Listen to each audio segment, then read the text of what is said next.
Hello everyone, good morning to all of you and welcome to Swarnam classes. दोस्तों, आज है 10 दिसंबर और आज के वीडियो में हम लोग डिस्कस करेंगे 10 दिसंबर से रिलेटेड सारे करंट अफेयर्स। तो चलिए बने रहिए हमारे साथ और देखते रहिए आज का इम्पोर्टेंट क्वेश्चंस।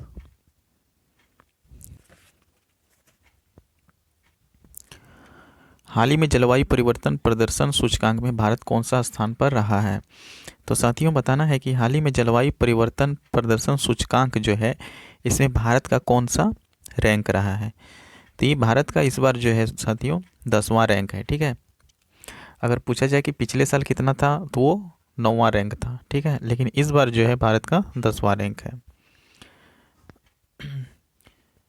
ये जलवायु परिवर्तन प्रदर्शन सूचकांक जो होता है दोस्तों, इसमें जो होता है पहला, दूसरा और तीसरा, ये तीनों जो होता है खाली, अभी तक खाली रैंक में खाली पड़ा हुआ है। क्यों खाली पड़ा है मैं वो भी आपको बताऊंगा।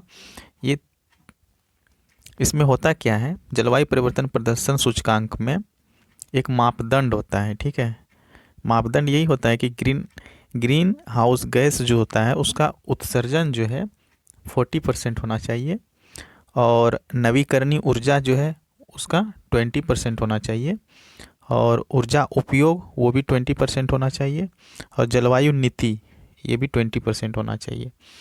अगर जिस देश में ये चारों नियंत्रण में रहा तो वो पहला, दूसरा, तीसरा रैंक हासिल कर सकता है, इस तीनों में से कोई भी।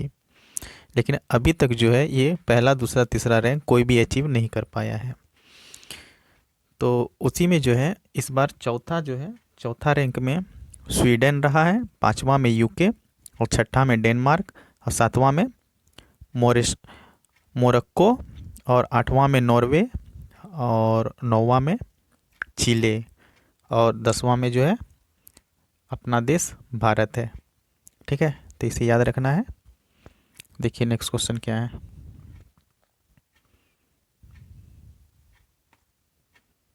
हाल ही में सेना प्रमुख मनोज मुकुंद नरवणे किस देश की 2 दिवसीय यात्रा पर गए हैं? तो हाल ही में जो सेना प्रमुख मनोज मुकुंद नरवणे हैं, ये 2 दिवसीय यात्रा पर यूएई के गए हैं। ठीक है, तो यूएई का कैपिटल क्या है? अबू धाबी और यहाँ के प्रेसिडेंट जो है खलीफा बिन जायद अल नाहयान है। तो इन्हें याद रखना है। देखिए नेक्स्ट क्वेश्चन क्या है। हाल ही में WHO फाउंडेशन का पहला CEO किसे नियुक्त किया गया है? तो साथियों, ये जो WHO फाउंडेशन का पहला CEO जो है अनिल सोनी को नियुक्त किया गया है। तो सी नंबर आंसर बिल्कुल करेक्ट हो जाएगा। ठीक है, देखिए नेक्स्ट क्वेश्चन क्या है। हाल ही में किस देश के वैज्ञानिकों ने विश्व का पहला क्वांटम कंप्यूटर बनाने का दावा किया है? तो साथियों, ये चीन देश है, यहाँ के वैज्ञानिकों ने विश्व का पहला क्वांटम कंप्यूटर बनाने का दावा किया है। ठीक है, तो बी नंबर आंसर बिल्कुल करेक्ट हो जाएगा, चीन। देखिए नेक्स्ट क्वेश्चन क्या है। हाल ही में किस खिलाड़ी ने क्रिकेट के सभी प्रारूपों से संन्यास लेने की घोषणा की है? तो साथियों, ये जो पार्थिव पटेल है, इन्होंने क्रिकेट के सभी प्रारूप से संन्यास लेने की घोषणा की है। तो सी नंबर आंसर बिल्कुल करेक्ट हो जाएगा, पार्थिव पटेल। देखिए नेक्स्ट क्या है। हाल ही में भारत ने किस देश के साथ एक स्पेशल टास्क फोर्स बनाने का निर्णय लिया है? तो साथियों, भारत ने जो है किस देश के साथ एक स्पेशल टास्क फोर्स बनाने का निर्णय लिया है? ये कतर के साथ। ठीक है, तो बी नंबर आंसर बिल्कुल करेक्ट हो जाएगा। तो भारत ने जो है कतर देश के साथ मिलकर एक स्पेशल टास्क फोर्स बनाने का निर्णय लिया है। देखिए नेक्स्ट क्वेश्चन क्या है। हाल ही में फिट इंडिया साइक्लोथॉन के दूसरे संस्करण का शुभारंभ किसने किया है? तो साथियों, ये जो फिट इंडिया साइक्लोथॉन है, इसका दूसरा संस्करण का शुभारंभ जो है किरण रिजिजू ने किया है। तो सी नंबर आंसर बिल्कुल करेक्ट हो जाएगा। देखिए नेक्स्ट क्या है। हाल ही में यूपीआई लेनदेन के मामले में देश में शीर्ष पर कौन रहा है? तो हाल ही में जो है साथियों, यूपीआई लेनदेन के मामले में जो है देश में शीर्ष पर रहा है गूगल पे। ठीक है, जो कि काफ़ी है सिक्योर है। तो गूगल पे इसका आंसर बिल्कुल करेक्ट हो जाएगा। देखिए नेक्स्ट क्वेश्चन क्या है। हाल ही में किस देश ने माउंट एवरेस्ट की ऊंचाई 86 सेंटीमीटर अधिक होने का दावा किया है? तो साथियों, माउंट एवरेस्ट की जो है ऊंचाई 8,848 मीटर है। ठीक है। और इसका हाल ही में जो है ऊंचाई जो है 86 सेंटीमीटर अधिक होने का दावा जो किया है वो चीन और नेपाल इन दोनों ने किया है। ठीक है। तो इसका करेक्ट आंसर हो जाएगा सी, उपर्युक्त दोनों, चीन और नेपाल। ये नेपाल जो है दोस्तों, नेपाल में जो है ये माउंट एवरेस्ट को सगरमाथा के नाम से जाना जाता है। सगरमाथा यानी कि स्वर्ग का शीर्ष।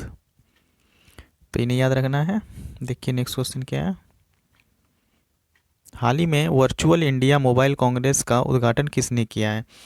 तो हमारे नरेंद्र मोदी जो हैं इन्होंने वर्चुअल इंडिया मोबाइल कांग्रेस का उद्घाटन किया है। तो बी नंबर आंसर बिल्कुल करेक्ट हो जाएगा, नरेंद्र मोदी जी।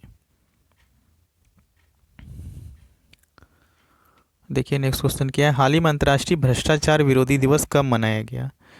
तो साथियों, ये अंतर्राष्ट्रीय भ्रष्टाचार विरोधी दिवस जो है कल ही मनाया गया है, 9 दिसंबर को। तो बी नंबर आंसर बिल्कुल करेक्ट हो जाएगा। देखिए नेक्स्ट क्वेश्चन क्या है। हाल ही में फोर्ब्स द्वारा जारी दुनिया की 100 सबसे शक्तिशाली महिलाओं की सूची में किसे शामिल किया गया है? तो साथियों, बताना है कि फोर्ब्स द्वारा जारी दुनिया की 100 सबसे शक्तिशाली महिलाओं की सूची में किसे शामिल किया गया है? ये किया गया है निर्मला सीतारमन को। ठीक है। सी नंबर आंसर बिल्कुल करेक्ट हो जाएगा। देखिए नेक्स्ट क्वेश्चन क्या है। हाल ही में शेख सबा को फिर से किस देश का प्रधानमंत्री नियुक्त किया गया है? तो साथियों, बताना है कि जो शेख सबा है इसे फिर से किस देश का प्रधानमंत्री नियुक्त किया गया है? तो ये कुवैत के प्रधानमंत्री नियुक्त किए गए हैं। तो बी नंबर आंसर बिल्कुल करेक्ट होगा। देखिए नेक्स्ट क्वेश्चन क्या है। हाल ही में FICCI इंडिया स्पोर्ट्स अवार्ड 2020 में किसने शीर्ष स्थान हासिल किया है? तो साथियों, बताना है कि FICCI इंडिया स्पोर्ट्स अवार्ड 2020 में किसने शीर्ष स्थान हासिल किया है? तो यह है बजरंग पूनिया जी। ठीक है। तो सी नंबर आंसर बिल्कुल करेक्ट हो जाएगा, बजरंग पूनिया। तो साथियों, जो FICCI है इसका फॉर्मेशन 1927 में हुआ है। और ये FICCI है क्या? Federation of Indian chambers of commerce and industry. ठीक है। तो इसका हेडक्वार्टर न्यू दिल्ली है। फाउंडर घनश्याम दास बिरला जी हैं। तो इन्हें याद रखिएगा। देखिए नेक्स्ट क्वेश्चन क्या है। हाल ही में DDCA ने किसे क्रिकेट सलाहकार समिति का अध्यक्ष नियुक्त किया गया है? तो साथियों, जो DDCA यानी कि Delhi and district cricket association, ठीक है, इनका सलाहकार समिति का अध्यक्ष किसे नियुक्त किया गया है? तो ये है अतुल वासन जी। तो सी नंबर आंसर बिल्कुल करेक्ट हो जाएगा, अतुल वासन जी। तो साथियों, आज के लिए बस इतना ही। तो आज का सेशन आप लोगों को कैसा लगा प्लीज़ कमेंट करके बताइएगा। अगर अच्छा लगा हो तो प्लीज़ लाइक कीजिएगा, चैनल को सब्सक्राइब कर लीजिएगा ताकि आपको इसी तरह का डेली करंट अफेयर्स मिलता रहे। तो आज के लिए बस इतना ही। थैंक यू, धन्यवाद, शुभ प्रभातम।